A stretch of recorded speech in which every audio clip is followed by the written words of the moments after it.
ஓம் முருகா போற்றி. ஓம் சரவண பவ. என் அன்பு குழந்தையே, உன் வாழ்க்கையை ஜாலியாக ஓஹோ என்று மாற்றித் தரப்போகின்றேன். சில மணி நேரம்தான் இருக்கிறது. அதற்குள்ளே உன் வாழ்க்கை ஓஹோ என்று மாற நான் உனக்கு சத்தியம் செய்து தருகிறேன். உன்னுடைய மனநிலையை நான் மாற்றி காமிக்கின்றேன். உன் மனம் முழுவதும் நானே வந்து அமர்ந்து அந்த இடத்தில் அன்பை பொழிய வைக்கின்றேன். அன்பு பொழிந்து விட்டால் போதும், உன் இல்லமும் மனமும் சந்தோஷத்தில் பூத்து குலுங்கும். எனக்காக ஒரே ஒரு நாளாவது உன் வீட்டில் விளக்கு ஏற்றுவை. உன் மனநிலை மாறி சந்தோஷமாக இருப்பதை நீயே பார்ப்பாய். உனக்கு நிம்மதி இருக்கும். மனம் தளராது. நீ உயரமாக வளர்ந்து ஜோதியை போல ஜொலிக்கப் போகிறாய். சந்தோஷமாக இருக்கு. இன்று நான் தரப்போவது புதிய கோணத்தில் இருக்க போகிறது. உன்னுடைய வாழ்க்கை புதிய கோணத்தில் மாற இருக்கிறது. ஒரு நல்ல செய்தி வந்து கொண்டே இருக்கிறது. அதற்கு பிறகுதான் உன்னுடைய கனவுகள் எல்லாமே நிறைவேறப் போகிறது. இது என் மீது சத்தியம். இதுவரை நடந்தது வேறு, இனி நடக்கப் போவது வேறு. ஒரே ஒரு முறை கேள். உன் வாழ்க்கை புதிய கோணத்தில் மாற இருக்கின்றது. அந்த வாழ்க்கை எப்படி இருக்கும் என்று உனக்கு அறிந்து கொள்ள ஆர்வம் இருக்கிறது என்றால் இதை ஒரே ஒரு முறை முழுவதுமாக கேள். அன்பு குழந்தையே, தைரியமாக நம்பிக்கையோடு நீ செயல்படு. இந்த வயதில் நீ உழைக்காமல் வேறு எந்த வயதில் நீ உழைக்கப் போகின்றாய்? சோர்வு, தோல்வி இவை அனைத்தையும் நீ தூக்கி எறிய வேண்டும். அதனால் வார்த்தையை பேசும்போது ஒவ்வொரு வார்த்தையும் நீ யோசித்து பேச வேண்டும். உன்னை கோபப்படுத்தும் சூழ்நிலை வந்தாலும் அமைதியாக நீ இருக்க வேண்டும். கோபத்தில் பொறுமையையும் நிதானத்தையும் நீ இழக்கக்கூடாது. அமைதியாக செல்வது என்பது தோற்பது என்று நீ கருதாதே. தோற்பது முக்கியமில்லை, இறுதியில் யார் நிறைவு பெறுகிறார்கள் என்பதுதான் முக்கியம். உனக்கு பிடிக்காத விஷயங்கள் நடந்தால் அந்த ஒரு நிமிடம் என்னுடைய நாமத்தை உச்சரி. என்னை உன் நினைவில் கொண்டு வா. மற்றவற்றை நான் பார்த்துக் கொள்கிறேன். நீ உன்னில் என்னை பார்க்கும்போது அனைத்துமாய் நான் உனக்கு தெரிவேன். நீ எங்கு பார்த்தாலும் உனக்கு முழுவதுமாகவே என்னுடைய உருவம் மட்டுமே தெரியும். நீ தோல்வி அடைந்தாலும் துவண்டு விடக்கூடாது. உன்னை தூக்கிவிட நான் இருக்கிறேன் என்று நீ நம்ப வேண்டும். என்னையே கதியென வந்த உன்னை எப்போதும் நான் கைவிட மாட்டேன். இப்போதைய சூழ்நிலை உனக்கு சாதகமாக இல்லை. அதனால் இவ்வளவும் நடந்து கொண்டிருக்கிறது. இனி வரும் காலங்களில் உன்னுடைய கைகள் ஓங்கி நிற்கப் போகின்றது. இது என்னுடைய சத்திய வாக்கு. மறந்து விடாதே. இதுவரை நடந்தது வேறு, இனி நடக்கப் போவதை பார்த்து நீயே பிரமிக்க போகிறாய். எனக்காக இப்படி மாற்றிவிட்டாயே என் அப்பா என்று என்னை தேடி நீ ஓடி வரப்போகின்றாய். உன் கஷ்டங்களை தீர்க்க உன் வீடு தேடி நான் வந்து விடுகிறேன். இனி உன் வாழ்க்கையே ஒளிமயமாக மாறப்போகிறது. எல்லாமே உனக்கு வெற்றியாக மாறப்போகிறது. உன்னுடைய வாழ்க்கையில் மகிழ்ச்சி நிலைத்து நிற்கப் போகிறது. நான் உன் வீட்டிற்கு உள்ளே வரலாமா? என்னை அழைத்து செல்வாயா? உன் வாழ்க்கையில் நல்லது நடக்க என்னை உன் வீட்டிற்கு உள்ளே அழைத்து போ. நம்பிக்கையுடையவருக்கு நிச்சயம் என்னுடைய காட்சி உண்டு. எந்த வடிவில் தோன்றி காட்சி தரும் என்பது இறைவனின் தீர்மானமே. ஞானே தீர்மானித்துக் கொள்கிறேன். காத்திரு. நிச்சயம் உனக்கான காலம் கனிந்து வரும். கவலைப்படாதே. எந்த சூழ்நிலையிலும் கவலை கொள்ளாதே, பயப்படாதே. அப்படிப்பட்ட நிலையில் என்னை மனதார நினைத்தால் மறுகணமே நான் உனக்குள்ளே இருப்பேன். அதை தாங்கும் வழியையும் பிரச்சனைகளையும் எதிர்கொள்ளும் தைரியத்தையும் நான் உனக்கு தருவேன். உன் வாழ்வில் நடக்கும் எந்த செயலும் என் அனுமதியின்றி நடக்காது. உன்னை குறைத்து எடை போட்டவர்கள் இன்று உன் உதவியை நாடி வருவார்கள். மிக விரைவில் உனக்கு ஒரு நல்ல செய்தி காத்து கொண்டிருக்கிறது. அந்த செய்தி வந்த பின்பு உன் கனவுகள் அனைத்துமே நிறைவேறப் போகிறது. பொறுமையாக இரு, சந்தோஷமாக இரு. இனி நடக்கப் போவதை பார். உன்னுடைய வாழ்வில் இன்று முதல் உனக்கான காலத்தை நீ தொட்டுவிட்டாய். நீ கஷ்டப்பட்ட எல்லாவற்றிற்கும் உனக்கான நியாயத்தை நான் வழங்கப் போகின்றேன். நீ நியாயத்தை வழங்குவதற்காக என்னிடம் வந்து மன்றாடி வேண்டிக் கொண்டாய் அல்லவா? அதை தருவதற்காகவே நான் இங்கு வந்திருக்கின்றேன். உன்னை எப்போதும் என்னுடைய நெஞ்சில் சுமந்து கொண்டிருக்கின்றேன் என்பதை நீ மறந்து விடாதே. நான் உன்னை பார்க்கவில்லை, மௌனமாக இருக்கின்றேன், ஏதும் எனக்கு பதில் சொல்லவில்லையே என்று என் மீது நீ கோபத்தில் இருப்பது எனக்கு புரிகின்றது. நான் மௌனமாக இருப்பதற்கு கூட இதுதான் காரணம். இன்று உனக்கான நல்ல செய்தியை நான் பரிசீலித்திருக்கிறேன். இனியும் பரிசளித்துக் கொண்டே இருப்பேன்.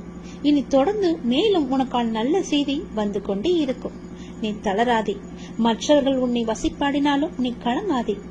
யாரை பற்றியும் நீ பேசாதே. உன்னுடைய கோபத்தை மட்டும் நீ குறைத்துக்கொள். உன் சூழ்நிலைகளை எல்லாவற்றையும் மாற்றி நான் அமைத்து தருகின்றேன். உனக்கான வெற்றி பாதையில் நீ முதல் அச்சை என்று நீ பதித்து விட்டாய். விரைவில் அதில் ஓவியமாய் நீ பயணிக்கப் போகின்றாய். இன்று நீ கண்ணீர் மல்க என் முன் வந்து நின்றாயல்லவா? என் பிரச்சனைகளுக்கு விடிவு காலம் கேட்டாயல்லவா? அதற்கு நான் உனக்கு இன்று முதல் நேர்முகமாகவே பதிலளிக்க ஆரம்பித்து விட்டேன். உனக்கு நிச்சயம் நல்லது நடக்கும். வெற்றி பாதையில் நீ நடை போடுவாய். உன்னை விட்டு நான் விலகப் போகிறேன் என்று யார் சொன்னது? நான் விலகவே மாட்டேன். நீயே என் மீது கோபம் கொண்டு விலகி போனாலும் நான் உன் கைப்பிடித்து என் அருகிலேயே எப்போதும் வைத்துக் கொள்வேன். என்னை விட்டு நீ விலகிச் சென்று விட்டாய், மாயை என்ற எதிர்மறை உன்னை வந்து சூழ்ந்து கொள்ளும்.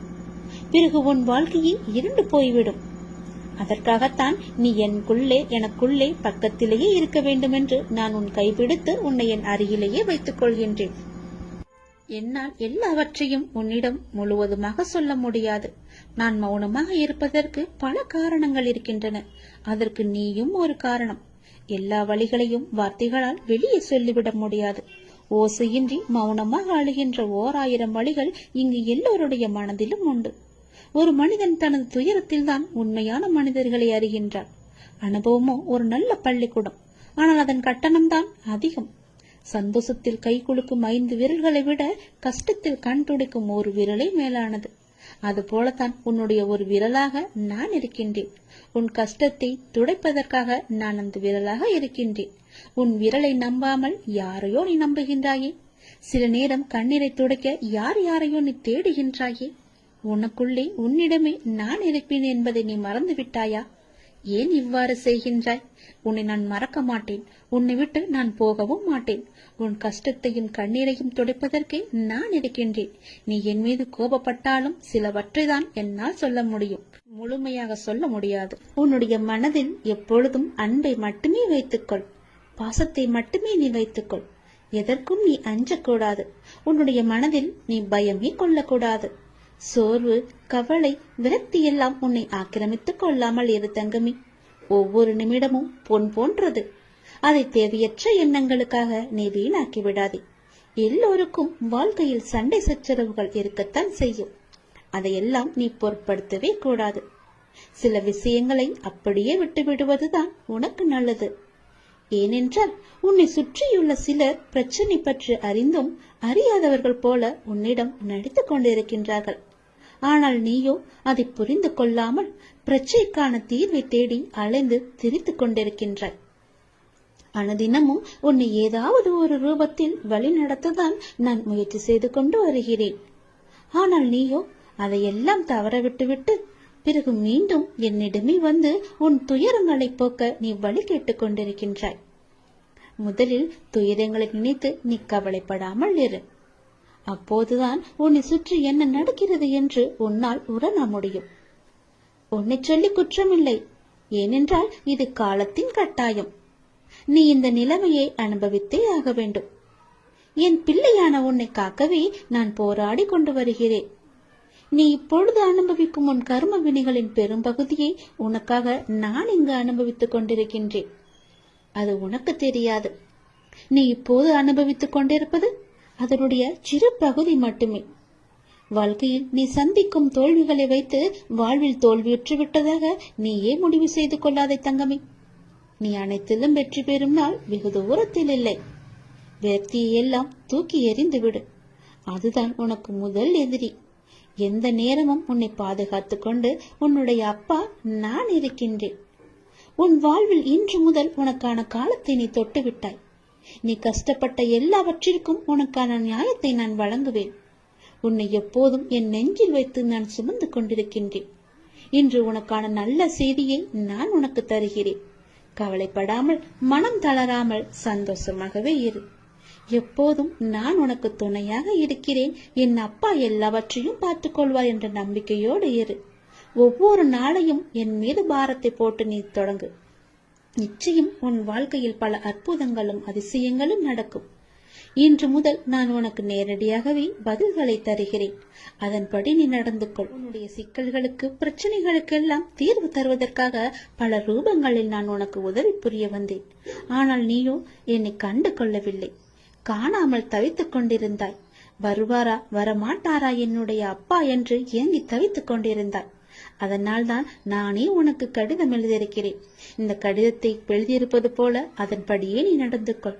உன் வாழ்க்கை சந்தோஷமாக இருக்கும். உன் பிரச்சனைகளுக்கும் நல்ல பதில் கிடைக்கும். உன் மீது எனக்கு இருக்கும் அன்பானது எல்லையே இல்லாதது. நீயே என்னை மறந்தாலும் நான் உன்னை மறக்க மாட்டேன். நீயே என்னை விட்டு விலகிச் சென்றாலும் நான் உன்னை விட்டு விலகிச் செல்லவே மாட்டேன். நீ எனக்கு எவ்வளவு முக்கியம் என்று எனக்கு மட்டும்தான் தெரியும். எப்பொழுது விட்டு கொடுக்க வேண்டும், எப்பொழுது பிடிவாதமாக இருக்க வேண்டும் என அறிந்து வாழ்வதும் ஒரு கலைதான். கவலைகளுக்கு பெரிதாக முக்கியத்துவம் கொடுக்கவில்லை என்கின்ற போது அதுவும் பெரிய அளவில் கஷ்டத்தை நமக்கு கொடுப்பதில்லை. அதை நீ புரிந்து கொள். கடந்த காலகட்டத்தில் தவறாக எடுத்த பல முடிவுகளின் விளைவுகள் தான் நிகழ்காலத்தில் நிதானமாக முடிவுகளை எடுக்க நமக்கு நிர்பந்திக்கும். அதை நீ யோசித்து வைத்துக்கொள். மன அமைதி வேண்டுமானால் எவருடைய வார்த்தைக்கும் நீ மறுத்து பேச வேண்டாம். அமைதியாக இருந்தாலே போதும். சிறிது காலமாக உனக்குள் இருந்த மனப்போராட்டத்திற்கு இப்போது விடை கிடைக்கும் நேரம் வந்துவிட்டது. அதற்கான விடையை தேடி நீ எங்கும் போக வேண்டாம். அதுவே விடை தேடி வந்து கொண்டிருக்கிறது. இதை நோக்கி உன்னை வேண்டி என்னிடம் வந்து நின்றாயும் அதனை உனக்கு அள்ளித்தர நான் வாழ்ந்திருக்கிறேன். மன நிறைவுடன் நான் அள்ளி அள்ளி கொடுப்பதை நீ பெற்றுக்கொள். நீ வாழ்ந்த இந்த வாழ்க்கையில் பலவற்றை நீ இழந்து விட்டாய். ஆனால் இன்று இழந்ததை புதுப்பித்துக் கொடுக்க நான் வந்திருக்கின்றேன். தன்னை பற்றி பேர் நல்விதமாகத்தான் நினைக்க வேண்டும் என்பதை நீ எப்பொழுதும் விரும்பக்கூடாது. உன்னுடைய இயல்பு மாறாமல் நீ இரு. படைத்தவருக்கு தெரியும் யார் சிறந்தவன் என்று. தனிமையில் அழுகை, காரணம் தெரியாத சோகம், நலமா என கேட்டால் கொட்டிவிட தயாராய் இருக்கும் கண்ணீர், அத்தனையிலிருந்தும் நான் உன்னை கண்டிப்பாக விடுவிப்பேன். நான் உனக்கு துணையாக இருக்கின்றேன். கதறி அழுதது எல்லாம் போதும். கதறி அளவு முடியாமலும் கண்ணீரை அடக்க முடியாமலும் எதையோ நினைத்து சந்தேகத்தில் பயந்து கொண்டே இருக்கின்றாய். வீதியில் நீ கடந்து சென்ற பாதையை நான் நிச்சயம் அறிவேன். உனக்கான கள்ள காலம் நெருங்கிவிட்டது தங்கமே. விரைவில் உன் நலம் நிச்சயமும் கிடைக்கும். இழந்தது எதுவாக இருந்தாலும் அதை பற்றி நீ பயப்படாதே. அதை விட மிக பெரிதாகவே சிறந்ததாகவே பல மடங்கு நன்மையுடன் உனக்கு கிடைக்கும்படி நான் அருள் புரிகிறேன். நிச்சயம் கிடைக்கவும் செய்வேன். எதை பற்றியும் சிந்திக்காதே. நல்லது மட்டுமே நினை. உன் வாழ்வில் பல நல்ல நல்ல அற்புதங்கள் மாற்றங்கள் எல்லாம் நடக்கப் போகின்றது. என்னை சரணாகதி அடைந்தவர்கள் துன்பத்தில் விழும் தருவாயில் எனது 4 கரங்களையும் கொடுத்து அவனை மேலே எழச் செல்வேன். நான் அவனை முழுமையாக கண் இமை காப்பது போல காத்து கொண்டிருக்கிறேன். இந்த அப்பா நான் உனக்கு துணை இருக்கும் போது என்னை மீறி உன்னை எதுவுமே நெருங்காது. இறைவா, நடத்தியதும் நீ, நடத்தப் போவதும் நீ. இனி நடப்பவை அனைத்தும் நன்மையாக தருவதாக இருக்கட்டும் என்று நீ என்னிடம் கேட்டாய் அல்லவா? அது நடக்கப் போகிறது. இதுவே குரு அருள். நாமே தடுத்தாலும் நம்மை அது தடுத்து ஆளும். நாமே விலகி நின்றாலும் நம்மை அது விலக்காமல் நம்மை சுற்றி காத்து கொண்டிருக்கும். நாமே ஒதுங்கி போய் நின்றாலும் நம்மை ஒதுக்காமல் அது பின்தொடர்ந்து வந்து கொண்டிருக்கும். நாமே பரிகசித்தாலும் நம்மை மதித்து கூடாது இருக்கும். நாமே அவமதித்தாலும் நம் மீது அன்பை மட்டுமே பொழியும். நாமே வெறுத்து போனாலும் நம் மீது உரிமையை அது நிலைநாட்டிக் கொண்டே இருக்கும். நாமே மறந்தாலும் நம்மை கரை சேர்க்கும் பொறுப்பை அதுவே எடுத்துக்கொள்ளும். நாமே அவன் நம்பிக்கை கொண்டாலும் நம் மீது அதை அவநம்பிக்கை கொள்ளாது. நாமே வீணடித்தாலும் நம்மை விடாமல் நல்ல பலனை தரும். நாம தப்பித்தாலும் நம்மை தொடர்ந்து அது வந்து கொண்டே இருக்கும். உலகமே நம்மை தள்ளினாலும் உள்ளிருந்து அது நம்மை தாக்கும். விதியை சதி செய்தாலும் மதி கொடுத்து அது நம்மை வாழ வைக்கும்.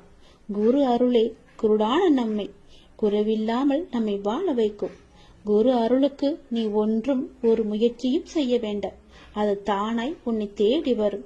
அது சத்தியமாய் உன்னை உடம் வந்து இருக்கும். நிச்சயம் அது உன்னை காக்கும். நாம் விரும்பும் கடவுள், நாம் விரும்பும் மானசீகமான குரு மீது அளவு கடந்த நம்பிக்கை வைத்திருந்தால் அவருடைய அருள் ஆசி எப்போதுமே நம்மை எதிலிருந்தும் நிச்சயம் காப்பாற்றும். நம்மை எதிலுமே ஜெயிக்க வைக்கும். ஒரே ஒன்று மட்டும்தான், அவன் மீது நம்பிக்கை வைத்திருப்பது மட்டுமே குரு அருளுக்கு செய்யும் நம் மரியாதை. அந்த மரியாதையிலிருந்து நாம் தப்பிவிடக்கூடாது. அதன் மகிமையை உணர்ந்து அதன் செயலை உணர்ந்து அவரிடமே நாம் அடைக்கலம் அடைந்து விட வேண்டும். அப்படி நாம் அடைக்கலம் அடைந்து விட்டால் நான் உன்னோடு இருப்பதை நீயே உணர்ந்து கொள்வாய் என்ற கூக்குரலும் நமக்கு கேட்கும். நான் உன்னோடு இருப்பதால் புயல்கள் வந்தாலும் எத்தனை பெரிய ஆபத்துகள் வந்தாலும் உன்னை ஒன்றும் செய்யாது. அதை அவரே பார்த்துக் கொள்வார். இறைவன் அனைவரையும் நல்ல செயல்களால் செய்யதான் இங்கு அனுப்பியிருக்கின்றார். ஆனால் தீயதை செய்து தானும் துன்பப்பட்டு மற்றவர்களையும் துன்பப்படுத்த அல்ல. அதை நீங்கள் அனைவருமே உணர வேண்டும். எல்லாம் உங்கள் எண்ணங்களில் தான் இருக்கின்றது. நீங்கள் நினைப்பதுவே நீயாக மாகிறீர்கள். அதனால் நீங்கள் நினைப்பது நல்லதாக இருந்தால் உங்களுக்கும் நல்லது நடந்து கொண்டே இருக்கும். நான் உங்களை ஒருபோதும் ஒரு சூழ்நிலைக்கும் தனியாக அனுப்ப மாட்டேன். நான் உன் பின்னால் நடப்பதற்கும் உன் முன்னால் சென்று கொண்டிருப்பதற்காகவே நான் உன் துணையாக உன்னோடு வந்து கொண்டிருக்கிறேன். நீங்கள் இப்போது எந்த சூழ்நிலையை எதிர்கொண்டாலும் நான் உங்களுடன் இருக்கின்றேன் என்ற நம்பிக்கையுடன் இருங்கள். குருவின் அருள் உனக்கு எப்போதும் கவசமாய் காத்து கொண்டு இருக்கும். என்னை அருகாமையில் வைத்து பார்த்தாலும் சரி, தூரத்தில் இருந்து பார்த்தாலும் சரி, என்னுடைய அருள் உனக்கு நிச்சயம் பரிபூரணமாக முழுவதுமாகவே கிடைக்கும். நீ அதிலிருந்து எவ்வளவு பெரிய துன்பத்தில் இருந்தும் எளிதாகவே கடந்து வந்து விடலாம். 2 நிமிடம் நேரம் ஒதுக்கி கேள். கேட்பாயா? நீ கேட்பாய் என்ற நம்பிக்கையில் இதை நான் உனக்கு சொல்கிறேன். எனது அன்பு குழந்தையே, உனக்குள்ளும் வெளியவும் இருப்பவன் யார்? நான் தானே. நான் உன் கண்களுக்கு புலப்படவில்லையா? என்னை நீ மறந்து விட்டாய் என்று நான் நினைக்கின்றேன். என்னை பல முறை வந்தும் பார்த்தும் என்னை நீ உதாசீனப்படுத்தி விட்டாய் என்று நான் நினைக்கின்றேன். நீ அவ்வாறு செய்திருக்கிறாய் என்றால் அது உன் மனதுக்கு தெரியும். ஆனால் என்னிடம் பேசும்போது நடந்து முடிந்த கஷ்டத்தை பற்றியே நீ எப்போதும் புலம்பிக் கொண்டிருக்கின்றாய். எதற்காக? உன்னுடைய கஷ்டங்களை எல்லாம் நான் தான் ஏற்கனவே முடித்து விட்டேனே. அது தெரியாமல் இன்னும் நீ என்னில் புலம்பிக் கொண்டிருக்கின்றாய். புலம்பல்களை எல்லாம் முதலில் விடு. நான் உங்களிடத்தில் புலம்பக்கூடாதா என்றுதானே உன் மனதில் கேள்வி எழும்புகிறது. அப்படி உன்னிடத்தில் நான் கூறவில்லை. அதை நான் ஏன் கூறுகிறேன் என்றால் அதை தெளிவாக புரிந்து கொள். உன்னுடைய பிரச்சனை எது என்று நீ நினைத்தாயோ அந்த நொடியே அந்த பிரச்சனை தீர்வதற்கான எல்லா ஏற்பாடுகளையும் நான் செய்துவிட்டேன். ஆனால் அது தெரியாமல் மீண்டும் மீண்டும் நீ புலம்பிக் கொண்டு என்னையும் உன்னையும் நீ வீணடித்துக் கொண்டிருக்கின்றாய். உன் மனதை நீ வீணடித்துக் கொண்டிருக்கின்றாய். உன் மனதை நீ குழப்பிக் கொண்டிருக்கின்றாய். என்னுடைய துணை உனக்கு எப்போதும் இருக்கிறேன் என்பதுதானே நான் உனக்கு சொல்ல வருவது. அதை நீ புரிந்து கொள்ளவில்லையா? நீங்கள் நேர்மறை சொல்லை தன்னம்பிக்கையாய் உன் வாயில் இருந்து முச்சரிப்பதை நான் செவியில் கேட்க வேண்டும். எப்பொழுதும் உனக்குள்ளே முழுவதுமாக எதிர்மறை சூழ்ந்து எப்பொழுதும் உன் வாயிலிருந்து வரும் வார்த்தை எதிர்மறையாகவே இருக்கின்றது. அது வேண்டாம் குழந்தையே. நேர்மறையை மட்டும் பேசுவதற்கு நீ பழகிக்கொள். தொலைந்து போன பொருளை நினைத்து நீ வருந்துவதால் நீ பெற்றது என்ன என்று ஒரு நிமிடம் நீ யோசித்துப்பார். அதனால் என்ன பயன் உனக்கு கிடைத்தது என்று அதையும் நீ யோசித்துப்பார். தேவையற்ற அர்த்தமற்ற புலம்பலால் நீ உன் மன அமைதியையும் நிம்மதியும் தான் இழந்திருக்கின்றாய். சரிதானே? அப்படி இருக்கையில் தேவையற்ற புலம்பல் எதற்காக? நீ உன் மன நிம்மதியை நீ இழந்து விட்டாய் அல்லவா? அதற்கு நீங்கள் அடுத்து என்ன செய்ய வேண்டும், எனக்கு நல்ல வழி காட்டுங்கள் என விழிப்புடன் கூடிய புத்துணர்வான நம்பிக்கையை விடாமுயற்சியும் தான் உன்னிடத்தில் வர வேண்டும் என்று சொல்கிறேன். அதை நீ புரிந்து கொள். பிறகு நீ நினைத்ததை விட அதிகமாகவே ஜெயித்து கொண்டிருப்பாய். நீ ஒரு வைரக்கல். அதை நான் எவ்வளவு அழகாக செதுக்கி உன்னிடம் வைத்திருக்கிறேன் தெரியுமா? அந்த வைரக்கல்லின் மதிப்பு தெரியாமல் ஏன் இப்படி புலம்பிக் கொண்டிருக்கின்றாய்? அதன் வெளிச்சம் எப்படி பேரொளியாய் இருக்கும். அந்த பேரொளி போல உன் வாழ்க்கை வீசப் போகிறதே. சந்தோஷமாகவே இருக்கப் போகிறதே. மகிழ்ச்சி நிறைந்ததாகவே இருக்கப் போகிறதே. அதையெல்லாம் நீ பொருட்படுத்தாமல் இப்போது நடக்கும் கவலைகளை பற்றியே ஆராய்ந்து கொண்டிருக்கின்றாய். நான் தீர்த்து வைத்த பிரச்சனைகளை மீண்டும் மீண்டும் நீ புதிதாக தோண்டி தோண்டி ஏன் குழப்பிக் கொண்டிருக்கின்றாய்? எல்லாம் முடிந்துவிட்டது. நீ நிம்மதியாகவே இருக்கலாம். அது இன்னும் முடியவில்லை என்று உன் மனதில் தோன்றினால் நீ என்னை பார்த்துக்கொள் என்று என்னிடம் விட்டுவிட்டு நீ நிம்மதியாக இரு. இன்று இரவுக்குள் நீ இதை கேட்டுவிட்டால் வரும் ஞாயிற்றுக்கிழமைக்குள் உன்னுடைய கோரிக்கை நிச்சயம் நிறைவேறும். கடினமான காலங்கள் நல்ல எதிர்காலத்திற்கு உனக்கு வழிவகுக்கும். அதனால் கடினமான காலங்களை கண்டு நீ வருத்தப்படாதே. நீ விதைத்ததுதான் விதி என்ற ரூபத்தில் உன் முன்னால் நிற்கின்றது. உன் தலையில் விதைத்ததை நீதான் அறுவடை செய்ய வேண்டும். களைகளை அகற்றிவிட்டால் அறுவடை அமோகமாக நல்ல விளைச்சலை தரும். அதனால் களைகளை இப்போதே நீ அறுவடை செய்துவிடு. தனிமைகள் கிடைப்பது என்பது அரிதானது. அப்படி தனிமைகள் உனக்கு கிடைத்தால் உங்களை நீங்களே தெரிந்து கொள்ளுங்கள். தவறுகள் நடப்பது அரிதானதுதான். உங்களை நீங்கள் திரித்துக் கொள்வதற்கான ஒரு வாய்ப்பு என்று அதை பயன்படுத்திக் கொள்ளுங்கள். தொடர்ந்து முயற்சிப்பது என்பது எல்லோராலும் முடியாது, ஒரு சிலரை தவிர. அப்படி உங்களுக்கு முயற்சிகள் எடுப்பதற்கு நேரம் அமைந்தால் நிச்சயம் உங்களை முன்னேற்றி செல்ல அது என்று நீங்கள் பயன்படுத்திக் கொள்ளுங்கள். எதிரிகள் கிடைப்பது உங்களை நீங்களே வளர்த்து கொள்ள என்பதற்கு தெரிந்து கொள்ளுங்கள். சூழ்ந்துள்ள துயரங்களையும் சூழ்ச்சிகளையும் எதிர்த்து அதை தகர்க்க செயல்பட்டால் அதற்கு பெயர்தான் உனக்கு உண்டான தைரியம். அது உனக்குள்ளே இருந்துவிட்டால் போதும். அதை மனதில் கொண்டு தைரியமுடைய ஆத்மாவாக எந்த சூழ்நிலையையும் எதிர்கொள்ளும் மன வலிமையும் நம்பிக்கையும் நீ வளர்த்துக்கொள். அதற்காக அந்த தைரியத்துடன் உன்னுள் இருக்கும் கோபம், விரக்தி, ஏமாற்றம் ஆகியவற்றால் உன் மனம் காட்டு தீய எண்ணங்களால் அதன் வழியே செல்லாமல் அதற்கு பிறகு எப்படி நடைபெறும் என்பதை பார்த்து பயந்து அதிலிருந்து நீ விலகிவிடு. அது உன்னை அழைத்துவிடும். நீ யாரையும் பழி வாங்க வேண்டிய அவசியம் இல்லை.